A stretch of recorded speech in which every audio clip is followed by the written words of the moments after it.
ഒരു വട്ടം കഴിച്ചാൽ എപ്പോഴും കഴിക്കണമെന്ന് തോന്നുന്ന പൊരി ബിരിയാണി ഇത് റെഡി ആയിട്ടുണ്ട്. നിങ്ങളിത് കണ്ടല്ലോ, എൻ്റെ 2 മുട്ടയും ഉണ്ട്. ഇതാണ്ടോ നമ്മുടെ പൊരിയാണ്, നമ്മുടെ അരിപ്പൊരി, നമ്മുടെ അരി കൊണ്ട് ഉണ്ടാക്കുന്ന പൊരി ഉണ്ടല്ലോ, ആ ഒരു പൊരിയാണ്. പക്ഷെ നമ്മളൊന്നും സ്വപ്നത്തിൽ പോലും വിചാരിക്കാത്ത ഒരു ഐറ്റം നമുക്ക് ഈ പൊരിയും ഈ 2 മുട്ടയും വെച്ച് ഉണ്ടാക്കാൻ പറ്റും. പാൻ അല്ലെങ്കിൽ നമുക്കൊരു അപ്പച്ചട്ടി എല്ലാം വെച്ചിട്ട് നല്ലോണം ചൂടാക്കി എടുക്കുക. അതിനുശേഷം നമ്മൾ എടുത്ത് വെച്ചിരിക്കുന്ന ഈ പൊരി ഉണ്ടല്ലോ, ഈ പൊരിക്കകത്തേക്ക് കുറച്ച് കപ്പലണ്ടി ഇടുന്നുണ്ട്. നിങ്ങളുടെ വീട്ടിൽ പൊട്ട് കടല ഉണ്ടെങ്കിൽ ആ പൊട്ട് കടല എടുക്കുക.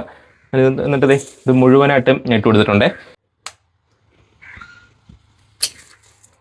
ഒരെണ്ണം ഒഴിച്ചിട്ടുണ്ട്, അതുപോലെ 2 നമുക്ക് ഒഴിച്ചേക്കാം. ഇനി ഒട്ടും സമയം കളയരുത്, നമുക്ക് നല്ല രീതിയിൽ തന്നെ ഈ മുട്ടയും നമ്മുടെ ഈ പൊരിയും കൂടെ ഒന്ന് മിക്സ് ചെയ്തെടുക്കാമേ. അതിനുശേഷം നമ്മൾ ചെയ്യുന്നത്, നമ്മൾ അരിഞ്ഞു വെച്ചിരിക്കുന്ന ഒരു പകുതി കഷ്ണമുള്ള സവാള, തക്കാളിപ്പഴം, ഒരു ചെറിയ കഷ്ണമാണ് നമ്മുടെ മുളക്, ഇത്രത്തോളം ഇടുന്നുണ്ട്. ഇത്രത്തോളം മുളക് പൊടിയാണ് ഇടുന്നത്, ഇത്രത്തോളം ഉപ്പ് ഇടുന്നുണ്ട്. നമുക്കൊന്ന് മിക്സ് ചെയ്തെടുക്കാം.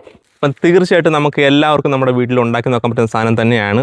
യാതൊരു വിധമായ ചിലവോ വലിയ കാര്യങ്ങളോ ഒന്നും തന്നെയില്ല. 2 മുട്ട മാത്രം മതി. പൊരി എന്ന് പറഞ്ഞാൽ 50 രൂപയ്ക്ക് നമുക്കൊരു 2 കിലോയോളം പൊരി കിട്ടും. ആ പൊരി മേടിച്ച് വിട്ട് വെച്ച് കഴിഞ്ഞാൽ നമുക്ക് പറഞ്ഞിട്ട് നമ്മുടെ കുട്ടികളൊക്കെ വൈകിട്ട് വീട്ടിലേക്ക് വരുമ്പോൾ അവർക്ക് നല്ല സ്വാദോട് കൂടി കഴിക്കാൻ പറ്റും. ഇതിനകത്ത് എണ്ണ എന്ന് പറഞ്ഞ സാധനമില്ല. മുട്ട എപ്പോഴും നമ്മുടെ ഹെൽത്തിന് നല്ലതാണ്, കുട്ടികൾക്ക് എപ്പോഴും കൊടുക്കേണ്ട സാധനം തന്നെയാണ്. നമുക്ക് ഇന്നത്തെ നടക്കുന്ന പൊരിയാണെന്നൊരു ചിന്തയെ നമുക്കുണ്ടാകില്ല. കാരണം ആ പൊരിയുടെ ടേസ്റ്റ് ഉണ്ടാകത്തില്ല. ആ മുട്ടയുടെയും നമ്മളിട്ട മസാലയുടെയും ഇതിൻ്റെ തൊടുമ്പം തന്നെ നമുക്ക് എടുത്ത് ഞെക്കുമ്പോൾ തന്നെ ഇങ്ങനെതാ നമ്മൾ സ്പോഞ്ച് പോലെ ഇരിക്കും.